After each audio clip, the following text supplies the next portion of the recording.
hookup culture. People always talk about it. Hooking up with this, hooking up with that. But what does it really mean? What is a hookup culture? What does it mean you hooked up with someone? Are people still hooking up in a club after, a drunken night? Or are they hooking up through like Tinder and other dating apps? Today, we are going to talk all about hookup culture and with yours truly, the hookup queen. Today, I have Dr. Aditi Paul. She's a researcher and professor based in New York City. She uses her interdisciplinary background in tech, relationship science, and she looks at social media and online dating and personal relationships. Dr. Paul, or Aditi, she's my friend, research has been published literally everywhere, top academic journals, the Washington Post, Women's Health, Huffington Post, and so on. So safe to say she is the hookup queen. Hi, Aditi.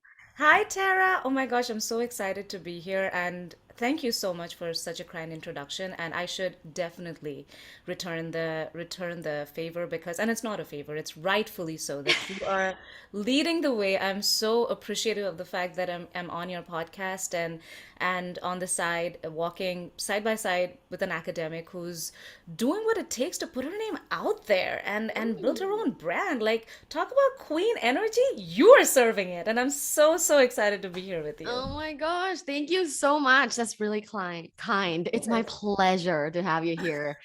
So let's get started talking about like the hookup culture. Before we go into the more specific research that you just did, I want to first ask like, what is hookup culture? So there's hookups and there's hookup culture, right? So I mean, also I should put out a trigger warning. When you're talking about sex, you're talking about everything about sex. It's not just the good things, it's also the ugly side of sex as well, and we're going to get to that. So I don't want to draw an analogy between hookup culture and rape culture, but just the idea of what X culture means. That is, when you're talking about rape culture, you're not just talking about rape. So, in the same way, when you're talking about hookup culture, you're not just talking about hookups. It's the expectation that I should hook up or like I should have something to do with hookups. So, hookup culture is the expectation of the fact that I should explore my sexuality, I should have casual sex, I should build up my sexual portfolio, if you may. But hookups, on the other hand, is actually doing it. So, you can reside within the hookup culture and not uh, engage in hookups, but you always have this hummingbird tune in your head that maybe I should dabble in this because I think everybody else is doing it. Well, that's so interesting because like where I'm at, which is, I'm a professor in Orange County, like I feel like my students are not hooking up.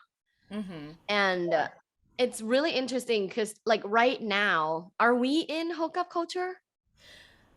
The hookup culture narrative is so intertwined with college culture. Okay.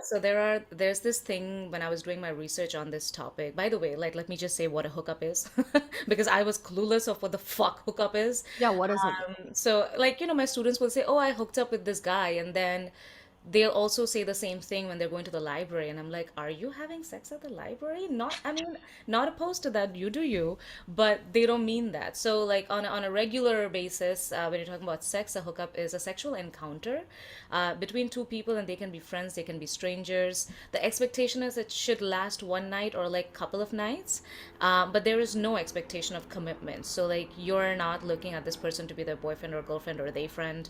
Um, but there's this sense of like keeping it cash, and you may not have complete like penile to vaginal or penetrative sex. It could just be upper body stuff, it could just be making out. I mean, if you're really conservative, it could even be just holding hands. So that's what a Okay. hookup Back is. up, back up, back up. So like you're saying if I, make out with someone, Yeah, like the other person could say we've hooked up? you've hooked up, yeah. Really? That's Yeah, fascinating to me and a little unfair. yeah. So when I I ask don't really students, want people to be saying they hooked up with me. I've kissed yeah, like a million people. yeah, like we've gone through our fair share of frogs. So really, like hooking up with someone doesn't mean penetrative sex? No. As a matter of fact, if according to the research that I did, 59% of students who said that they hooked up had non-penetrative sex, so just making out. So it could be like fondling of breasts or kissing or just like, hand stimulation of your genitals. So that's making out, no sex whatsoever, but sexual interaction nonetheless. Yeah. What? You Yeah. just, my mind is blown. Right? All these time, as Yeah. especially like how I use it. If I Yeah. say, if I go to brunch with the girls and I go, oh my God, I hooked up with someone last night. I Yeah. had sex with this person. Yeah. If I like made out with someone at the bar, I'm not gonna go to brunch and say I Yeah. hooked up with someone. Hooked up with this I person. just say like Yeah. I kissed someone. Yeah, yeah, but then also like that depends on your gender as well. Ooh. So we think that we have become very progressive as a culture, which granted we have, but there are also various ways in which we are still the same, and one of them is talking about our sexual experiences. So we are, and I know Tara, you talk a lot about this, that sexual empowerment. We should volunteer and advocate for a place where women feel the safety of talking openly about their sexuality, of like owning up to their sexual power. Mhm. And as much as we want to gun for that culture, sometimes women themselves will self censor their sexual activity when they're narrating it, and not for their own fault, but it's just that women are at point 10 while the society is still at a solid 5. So society needs to catch up to where we want it to go. So sometimes when students will talk about their sexual experiences, if they are women identifying, they will say things like, oh, like one thing led to the other, or we hooked up, or things happened, and not be explicit about it. That is, oh, we kissed, or I gave head, or we fucked. They're Mhm. not going to use these strong terms. They're just going to use an overarching term called hookup. So in that way, in that spirit of self-sponsorship, a lot of these higher order sexual behaviors get muddied with lower order sexual behaviors. I love that you just mentioned that because I get this reaction all the time. I get mixed reactions. So whenever I'm at parties or the party that I organize, or at dinner with my friends, I talk about sex quite uh, unapologetically, using all In kinds of graphic terms, terms. graphic terms. Yeah, like because it's normal. I don't, Yeah. I don't want to feed into the old times. I Yeah. want to blaze open the new time Hmm. where the other day we were at dinner and I'm like, yeah, like do you guys do rimming? Do you like rimming? And they were like, can we not talk about this at dinner? I'm like, why not? Yeah, yeah, of course. Like we should. And it's there's this like it's a confusing space where internally you're recoiling, but then you're questioning why I'm recoiling. So you want to like avoid that recoiling. So like nosedive into the discomfort. So like sometimes we will even overcompensate for the fact that we have been policed for so long, and talk in more explicit terms. And other people, and I've done that as well. I'm not gonna sit here and be like I'm the most sexually progressive person ever. There are so many hidden spots that I have that I need to rectify. So Mhm. sometimes when even I talk about in explicit terms and I see the other person recoil, I understand where they're coming from, because together with like the conservative underpinnings that we have about female sexuality, there's also this other voice that says, I don't need to know your business. So we really have to try to figure out a safe ground or a common ground where it's okay to talk about sex explicitly, so long as the other person believes that I am rallying against this narrative which says to check female sexuality, not because I want to air my dirty laundry in front of your face. Totally, totally. And I think I made this clear to like every all my loved ones in my life that like I am normal. My life's goal is normalizing sex talk. That's So right. I will talk about all these things very explicitly, Yeah. and it's a part of my mission, and I would love for your support. And you know what? All my friends, even my family now, they're so supportive. My partner is so supportive. I'm always like talking about his body parts Yeah. everywhere. Yeah. I'm like, oh my God. Also, And can we take a moment, because I did stalk your partner, a baller ass like painter, I mean, an uh-huh. artist, and I'm like, Tara, winning everywhere in life. I'm like, yes, paint me, baby, paint me. Pay me up, eat me up. Nah, nah, nah. I like to fuck. I saw. That's the nursery rhyme we should go for. Like, CRT and then that nursery rhyme. That's Okay, gonna be. I'm really interested in your research. So your new book Yeah. is specifically on hookup and dating amongst Gen Z. Yeah. And all of our students are Gen Z. A lot of my listeners have siblings that are Gen Zs, or even like kids that are Gen Z. So tell us more about that, Gen Z and hooking up. Yeah, so Gen Z is is not reinventing the wheel. Let me just start with that. In terms of hookup culture, they're entering a sphere, or they're entering an environment in college where hookup culture is dominant. That is the expectation that this is an area, this is a safe space where you can explore everything that is you. So, in terms of political orientation, in terms of your social orientation, in terms of your sexual orientation as well. So, this is a safe ground. You're exploring yourself. So, that expectation is there, and it's manifesting in a way where the summary statement is they're exploring their sexual identity without being rabidly sexual. That's what it is. So, yes, do I want to question myself? Am I straight? Am I queer? Am I bi curious?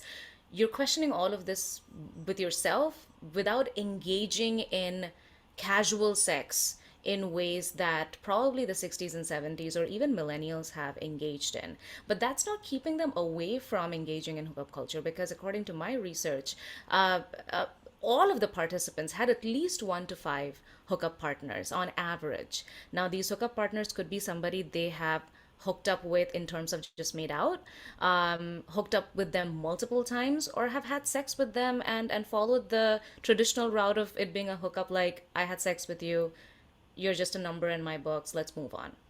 So there's a variation. Interesting. So are they hooking up with randoms? Not so much, not at all. This one of the and it also depends. Okay, let me check myself and say, like, it depends on where you meet your hookup partner. So I asked them a question. The person who you hooked up with the last person you hooked up with, did you have mutual friends with this person? So that's like, are you friends of friends, or are you in the same social network?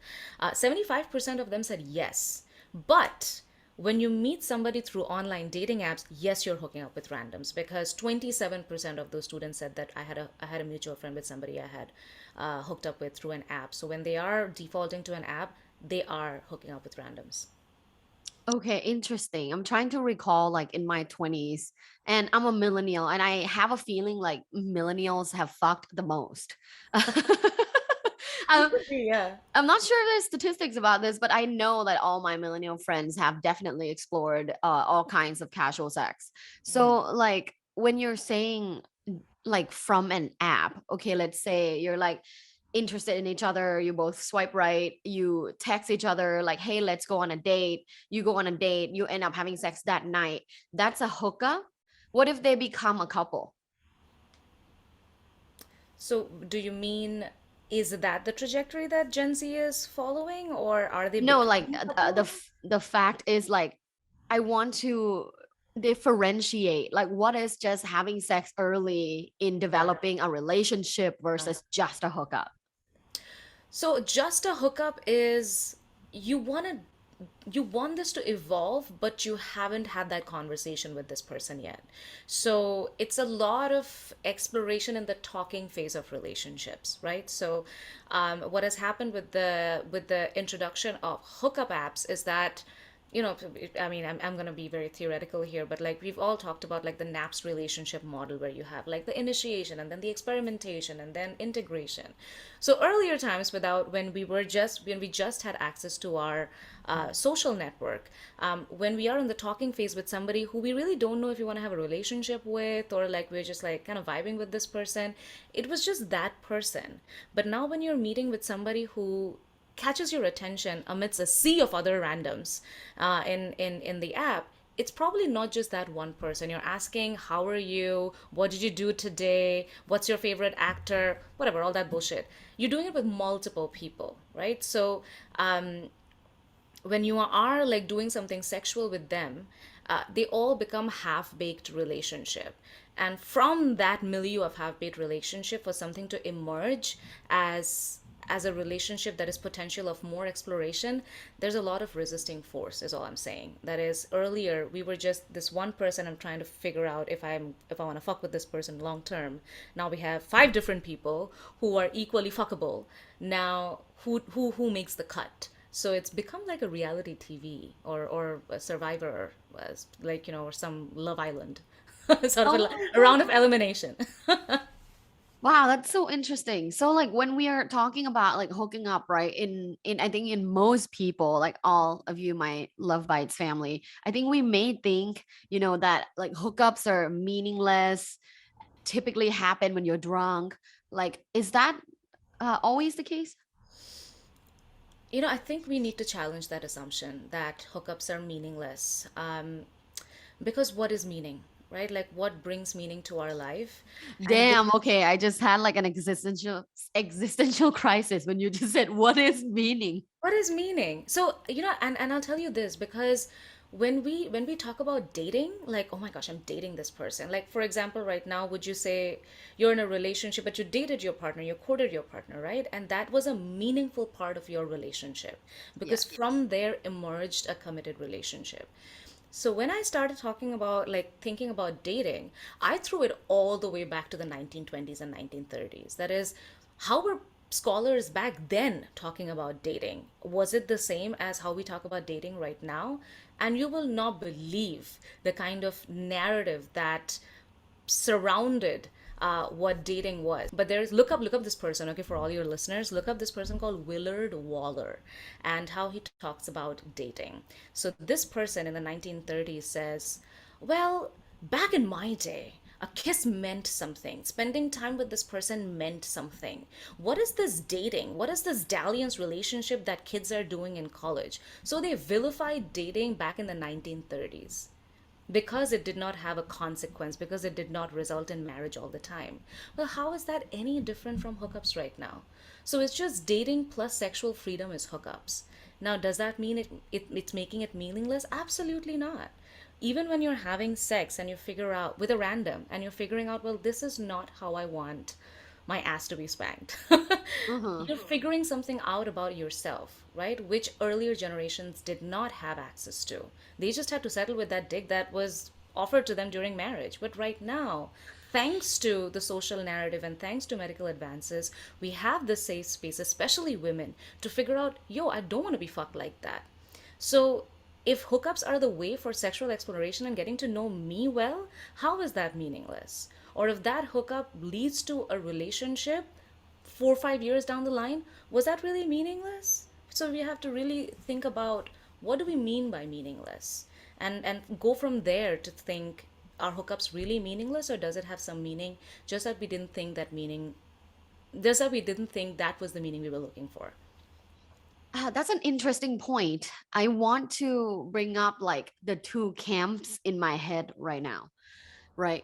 So the first camp is like, yeah, like we're empowered to explore, and I'm so sexually awakened. So even with hookups, I'm learning about myself, and it's freaking awesome because I get to do whatever the fuck I want. So kind of like a Samantha Jones situation. But Yeah. then I have this other camp in my head as well, of like some of my personal experiences and lots of my friends' personal experiences that it was horrible.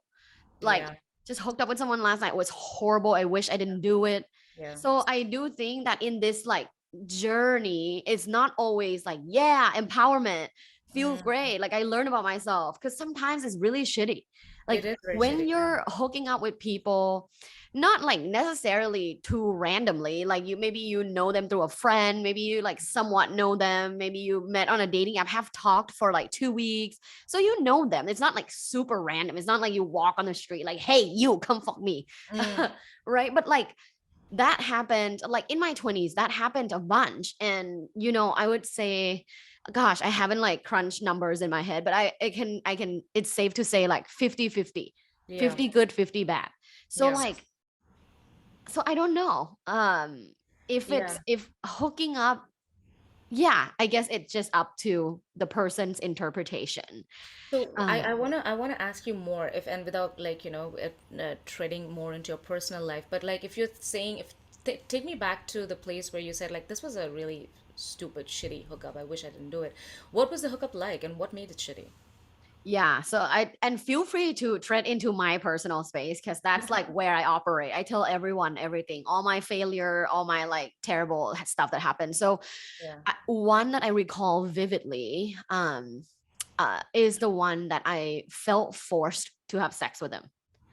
Right, so like he was this like medical student, very handsome. We went out on a date, we got dinner, we were talking, flirting all night. It was awesome, like a really great dinner.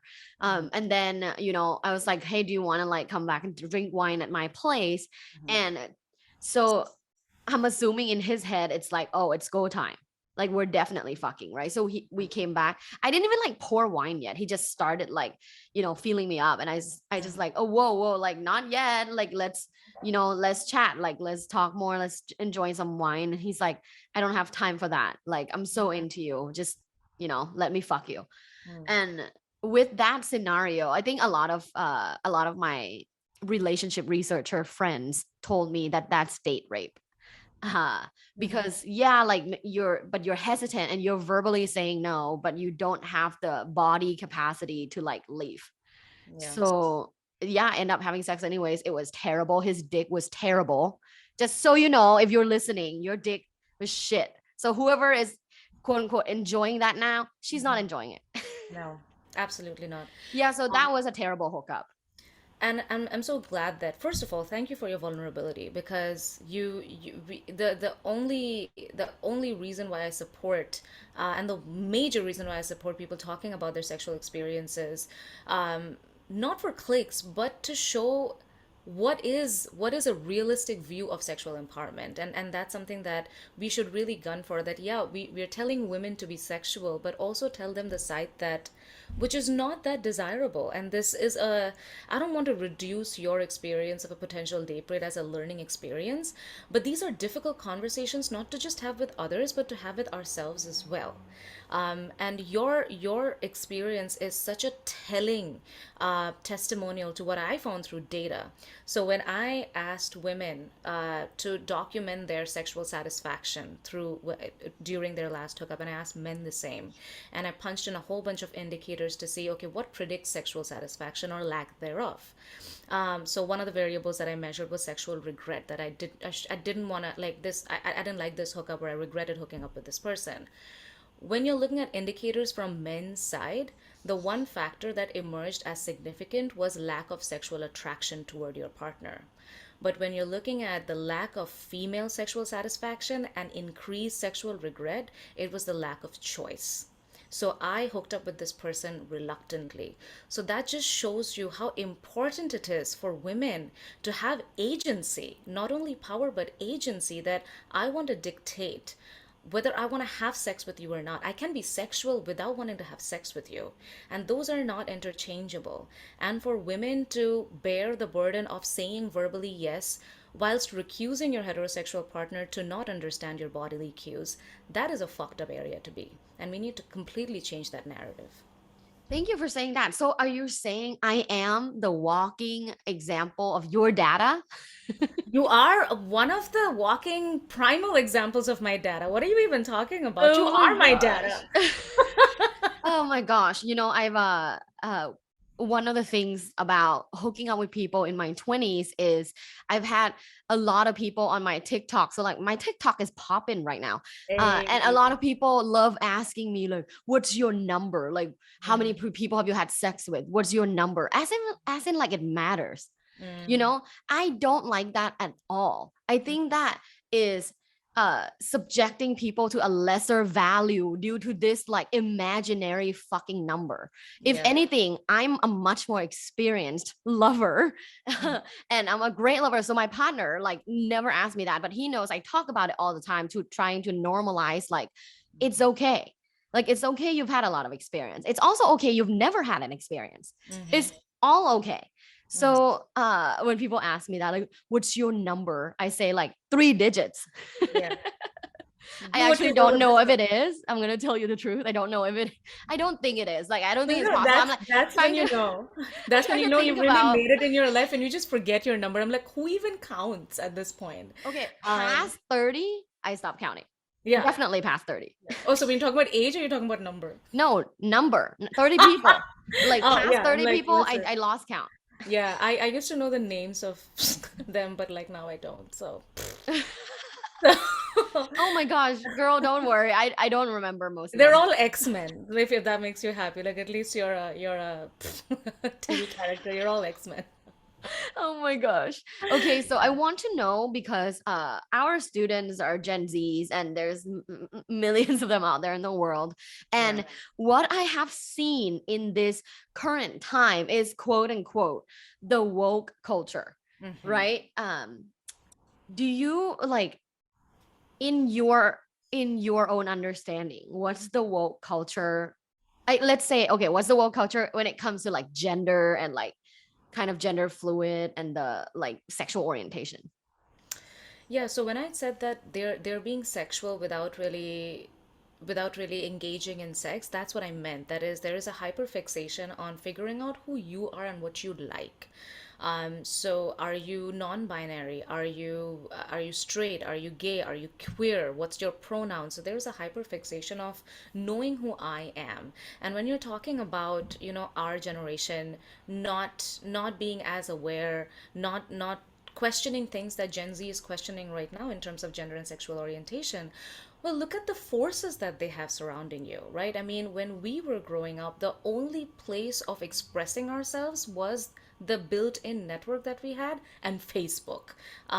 But look at I mean, can we really blame us? I mean, look at them. They have Twitch, they have Twitter, they have Instagram, they have TikTok, they have Finsta, they have Insta. So are we really surprised that Gen Z wants to explore their identity? Well, duh, you have so many ways to express your identity. Of course you want to explore it. So is that keeping them is figuring out your sexual orientation actually keeping you away from figuring it out? So for example, if I'm sitting over here attracted to a woman watching their TikTok, which by the way, I think TikTok, it's safe to say, it's made us all queer. Like I challenge my sexuality every single day when I'm like, why is my FYP filled with these butch women? Like, and why am I attracted to you at this point? Like, who am I? And having an existential motherfucking crisis at this point. Are you So bisexual? you know what? I am pan at this point. Like, You I are. will, such is the desperation. I'm like, but I really think straight as a category is going to become obsolete. I really do think so because like you're straight today, can you objectively say that I'm only attracted to this one gender and one gender only? Like what if you Okay, get into I'm gonna yeah, say women are more brave in that sense to admit that they have sexual attractions for other people. yeah. I would say men, and I mainly deal with millennials. Straight men are not very open-minded to use different terms or to like explore in those different arenas. The term that I have come to terms with that I feel resonate with truly how I feel and who I am is heteroflexible. Yeah. Yeah. That's my favorite term right now, and I Heteroflexible. identify as that. Listen, hetero-flexible is still putting hetero in the center. Like, how are Mhm. you different than somebody who's bi-curious at this point, right? Like, how are they different? So, it's just heterosexual people trying to still latch on to our heterosexual identity and like tip our feet into the queer community. You're like, it's okay, bro. Like you can come out as, I mean, you are curious how a dick would feel in your mouth. Like it's fine at this point. So but I do want to add on to your conversation about like being brave. We all work through the male gaze, right? So like two women having attraction toward each other is sexy for men, but two men having attraction for each other is not sexy for men. So like the societal acceptance of like seeing two women being attracted toward each other, and when I say society, I'm talking about male dominated society, is much more acceptable, for which women feel empowered or like feel okay to just come out and say, man, like I love like what this woman looks like. I mean, Friends talked about Rachel and Phoebe being attracted toward a hooker with Chandler, like, and that was the most regressive show that I can find out right now. That is, they mocked bisexuality. It was, I mean, I don't want to go there, but like even they portrayed in full blast that women are attracted to other women. So yeah, I mean, we are more allowed, if you may, to like come out and say, yeah, I'm heteroflexible or bi-curious. But if a man says that, our mind automatically goes into, oh, you're just one pissed off away from being gay. Right? Hmm. So that's the default mentality. We really need to get to a point where we are like, listen, what is even sexual orientation? Just join Gen Z in questioning everything about everything. Just dismantle the entire world and like build it up anew. Woohoo, Gen Z. Yay! Okay, now I'm curious. My last question is like, what are other sexual rituals Gen Z are participating in? I remember you mentioned like obviously sexting, but I think like a lot of people are sexting too, right? And sugar dating. I'm really interested in sugar dating. Can you talk a little bit more about that? Yeah. So one thing I would say about Gen Z is because it is the woke culture, you're all about progressiveness. You're all about like challenging the status quo. Um, Overall, conversation wise, yes, you are, but behavioral indicators are where it's at. So when that comes into the picture, Gen Z is still very stereotypically like our generation and the generation that comes before us. So when you're talking about masturbation, when you're talking about porn consumption, straight women are always the bottom of the rung. Bisexual women doing great. Sexual permissiveness wise, like when I ask students, how much do you agree with statements like casual sex is okay? I would like to have sex with as many partners as I can. Straight women were the least likely to score high on these scales. In terms of oral sex reciprocity, men get better. Like, what are you doing? 44% of straight men said that their partner went down on them, and only 19% straight women said that their partner went down on them. And the orgasm gap is still high, two times more likely for men to say that they reached an orgasm than women during penetrative sex. So when you are talking about egalitarianism, when you're talking about woke culture, yes, talk about it, but also do the deed. Don't talk about it and then like don't match it up with things that don't challenge that status quo. So that's my word of advice from the data from you. If you really want to be woke, show it rather than just tell it. Um, I love that. Show it rather than just tell it. Oh my gosh. I can't believe that that number hasn't improved. no. I swear I talk about this all the time. Like, there is a major narrative amongst like a group of men that are like, oh, I'd never go down on a woman, like I'm a king, I'd never go down. There's a DJ that said that. Oh my gosh. Yeah. And the DJ who said that. Like I don't want to name him. I don't want to get sued, but like the there's a audacity. DJ, let's say he's not that attractive. Oh my. He said that. He's like, I'm a king, I never go down on a woman. Bullshit. Like, thank God you're rich because she's only there for that. True. uh, she's not sexually satisfied. We all know that. And the It's fact that always the guys with the smallest dick with the biggest of opinions. I know. That's why there's a true complex, psychological complex with that. And I don't want to like, alienate those that have small penises and are like really gentlemen and are beautiful, kind men. Like you are Look at you. included.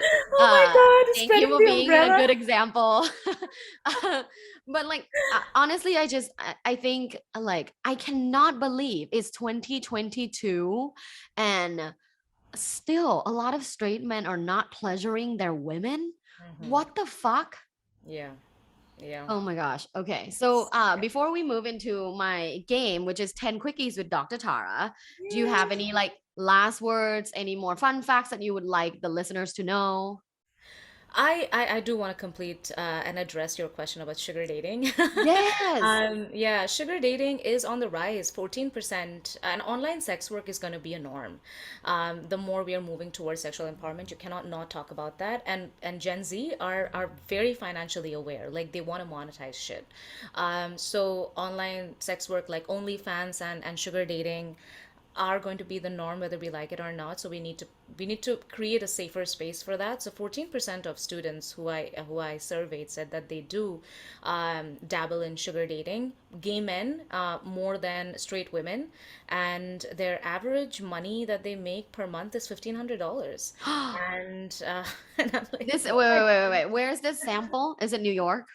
no, this is national survey. So, Oh. yeah, it's, and I'm like, what am I doing with a PhD? I So, can't imagine like, a college boy in like Tennessee going on like a sugar date and like get the paid. sugar mom. Listen, sugar mama, like I would fuck with that. Like that's pretty cool. But the Man, I thing wish is, I figured this out a long time ago. I would have been sugar dating since I was listen, 18. Dr. Sugar Tara, like it's gotta be That's me. my brand. That's my brand. I'm gonna create my website. Yeah.